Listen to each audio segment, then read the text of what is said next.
تجہیز و تکفین عالم نظام تلقین نبی اکرم صلی اللہ علیہ وسلم نے فرمایا ان لوگوں کو جو مرنے کے قریب ہوں لا الہ الا اللہ کی تلقین کرو۔ صحیح مسلم کتاب الجنائز باب تلقین الموتى لا الہ الا اللہ حدیث نمبر 916 917، یعنی ان کے قریب لا الہ الا اللہ پڑھو تاکہ اسے سن کر وہ بھی پڑھیں۔ لیکن افسوس کہ آج کے جہلا زندہ اور قریب المرگ کو تو اس کی تلقین نہیں کرتے، البتہ موت کے بعد چارپائی کو کندھا دیتے وقت کہتے جاتے ہیں کلمہ شہادت، حالانکہ خیر القرون کے مسلمانوں میں سے کسی نے بھی یہ کام نہیں کیا، پھر یہ آج ہمارے دین کا حصہ کیسے بن سکتا ہے؟ مولانا عبد الصمد رفیقی۔ آپ صلی اللہ علیہ وسلم نے فرمایا جس کا آخری کلام لا الہ الا اللہ ہوا وہ جنت میں داخل ہوگا۔ سنن نبی داود کتاب الجنائز باب فی التلقین حدیث نمبر 3116 وسندہ حسن۔ امام حاکم نے المستدرک جلد نمبر 1 صفحہ نمبر 351 اور 500 میں، اور ذہبی نے اسے صحیح کہا ہے، کیونکہ اس نے آثار موت دیکھ کر نہیں بلکہ اللہ سے ڈر کر لا الہ الا اللہ پڑھا، لیکن چند ہی لمحوں بعد اللہ کی قضا آ گئی اور لا الہ الا اللہ اس کی زندگی کا آخری کلام بن گیا۔ اللہ تعالیٰ سب کو اس کی توفیق دے،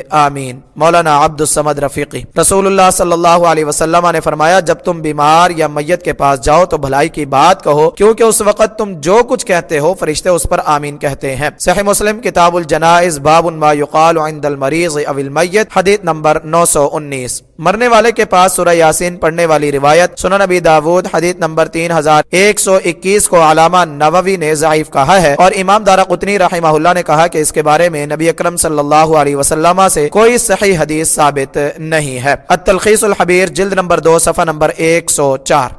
موت کی آرزو کرنا۔ رسول اللہ صلی اللہ علیہ وسلم نے فرمایا موت کی آرزو نہ کرو، اگر تم نیک ہو تو شاید زیادہ نیکی کر سکو، اور اگر بدکار ہو تو توبہ کر کے اللہ کو راضی کر سکو۔ صحیح بخاری کتاب التمنی باب ما یکرہ من التمنی حدیث نمبر 7235۔ نبی اکرم صلی اللہ علیہ وسلم نے فرمایا موت کی آمد سے پہلے اس کی آرزو کرو نہ موت کی دعا کرو، کیونکہ جب کوئی شخص مر جاتا ہے تو اس کی یعنی نیکی کرنے کی امید ختم ہو جاتی ہے، اور مومن کی لمبی عمر اسے نیکیوں ہی میں آگے بڑھاتی ہے۔ صحیح مسلم کتاب الذکر والدعاء باب کراہت تمنی الموت للضر نزل به حدیث نمبر 2682۔ سیدنا عبداللہ بن عمر رضی اللہ عنہما فرماتے ہیں رسول اللہ صلی اللہ علیہ وسلم نے میرا کندھا پکڑ کر فرمایا دنیا میں اس طرح رہ گویا کہ تو مسافر بلکہ راہی ہے۔ اور سیدنا عبداللہ بن عمر رضی اللہ عنہما فرمایا کرتے تھے جب شام ہو تو صبح کا انتظار نہ کر، جب صبح ہو تو شام کا انتظار نہ کر، تندرستی کو بیماری اور زندگی کو موت سے پہلے غنیمت جان۔ صحیح بخاری کتاب الرقاق باب قول النبی صلی اللہ علیہ وسلم کن فی الدنیا کأنک غریب حدیث نمبر 6416۔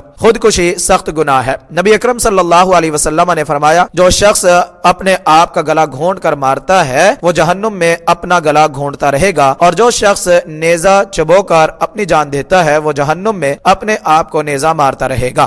صحیح بخاری کتاب الجنائز باب ما جاء فی قاتل النفس حدیث نمبر 1365۔ رسول اللہ صلی اللہ علیہ وسلم نے فرمایا اللہ تعالیٰ نے یعنی ایک ایسے ہی شخص کے متعلق فرمایا میرے بندے نے اپنی جان خود لی اس لیے میں نے اس پر جنت حرام کر دی۔ صحیح بخاری کتاب الجنائز باب ما جاء فی قاتل النفس حدیث نمبر 1364۔ صحیح مسلم کتاب الجنائز باب ترک الصلاۃ علی القاتل نفسہ حدیث نمبر 978۔ صحیح مسلم کی اس روایت میں ہے کہ نبی اکرم صلی اللہ علیہ وسلم نے خودکشی کرنے والے کی نماز جنازہ نہیں پڑھی، لہٰذا معزز اہل علم اس کی نماز جنازہ میں شریک نہ ہو تاکہ باقی لوگوں کو عبرت حاصل ہو۔ مولانا عبد الصمد رفیقی۔ میت کو بوسہ دینا۔ جس کا کوئی قریبی دوست یا عزیز فوت ہو جائے تو اس کا میت کو فرط محبت سے بوسہ دینا جائز ہے، کیونکہ سیدنا ابو بکر صدیق رضی اللہ عنہ نے رسول اللہ صلی اللہ علیہ وسلم کی وفات پر آپ کو بوسہ دیا تھا۔ صحیح بخاری کتاب الجنائز باب الدخول علی المیت بعد الموت اذا ادرج فی اکفانہ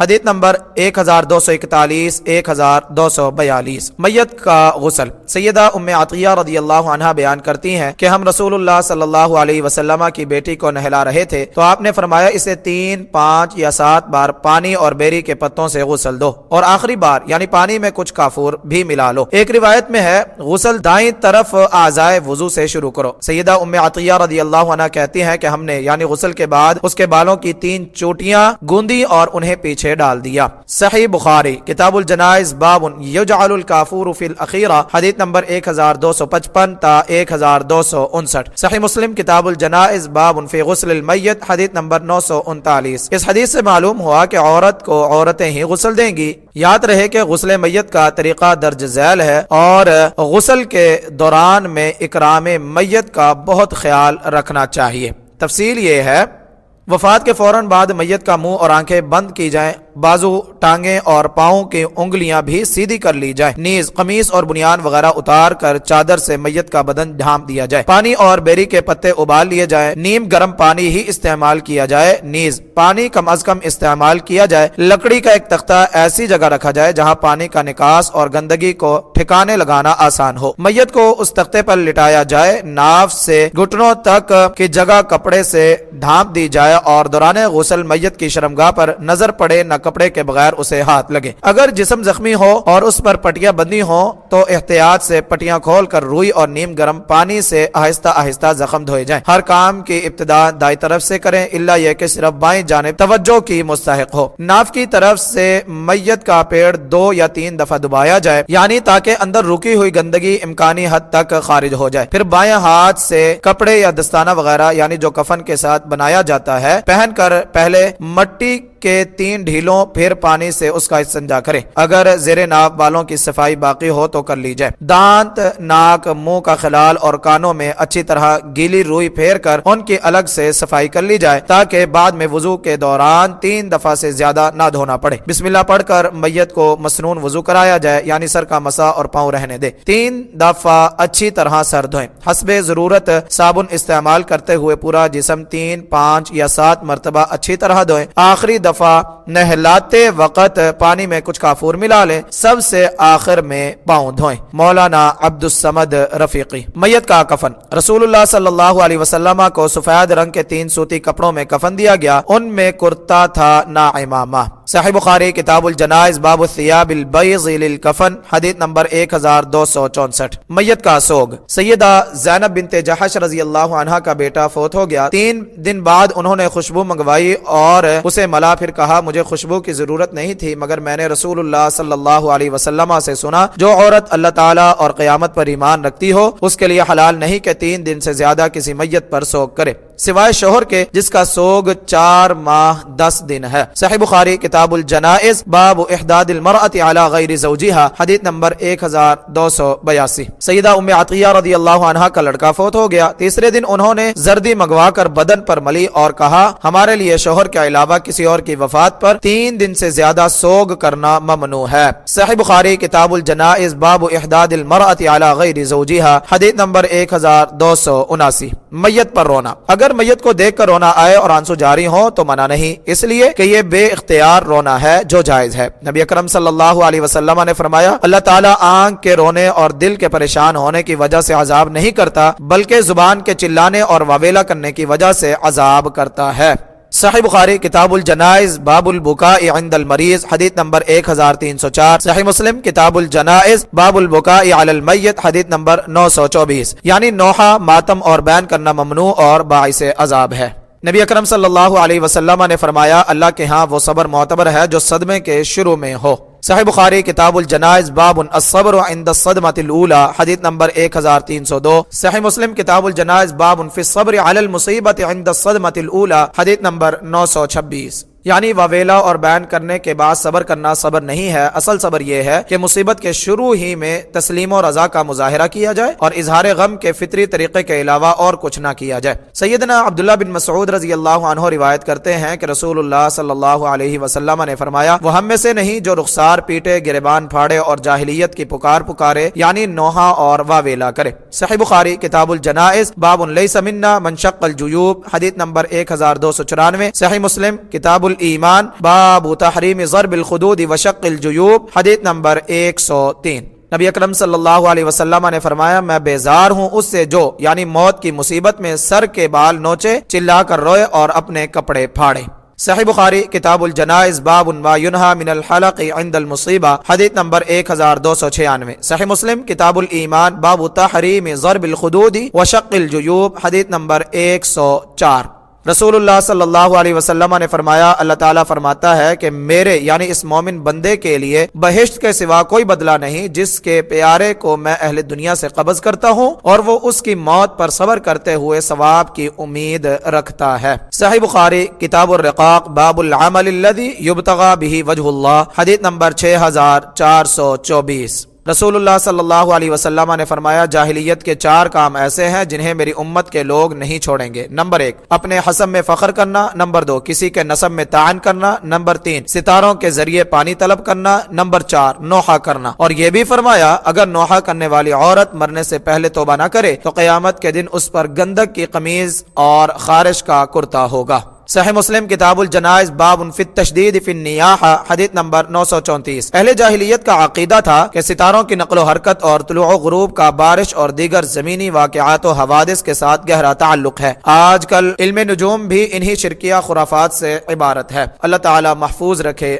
آمین۔ مولانا عبد الصمد رفیقی۔ رسول اللہ صلی اللہ علیہ وسلم کے بیٹے ابراہیم جب حالت نزا میں تھے تو آپ نے انہیں اٹھایا اور فرمایا آنکھ آنسو بہا رہی ہے اور دل غمگین ہے، مگر اس کے باوجود ہم کچھ نہیں کہیں گے سوائے اس بات کے جس سے ہمارا رب راضی ہو، اور اے ابراہیم ہم تیری جدائی کے سبب غمگین ہیں۔ صحیح بخاری کتاب الجنائز باب قول النبی صلی اللہ علیہ وسلم انا بک لمحزونون، حدیث نمبر 1303۔ صحیح مسلم کتاب الفضائل باب رحمتہ صلی اللہ علیہ وسلم الصبیان والعیال، حدیث نمبر 2315۔ معلوم ہوا کہ اللہ تعالی محبوب کی محبت میں آ کر اپنے فیصلے نہیں بدلتا، بلکہ جو چاہتا ہے سو کرتا ہے۔ وہ کسی کی طاقت سے مرعوب ہوتا ہے نہ کسی کی محبت سے مغلوب۔ مولانا عبد الصمد رفیقی۔ رسول اللہ صلی اللہ علیہ وسلم کا نواسہ فوت ہوا تو آپ کی آنکھوں سے آنسو جاری ہو گئے۔ سیدنا سعد بن عبادہ رضی اللہ تعالیٰ عنہ نے عرض کی اے اللہ کے رسول یہ کیا ہے؟ آپ نے فرمایا یہ وہ رحمت ہے جو اللہ نے اپنے بندوں کے دلوں میں پیدا کی ہے،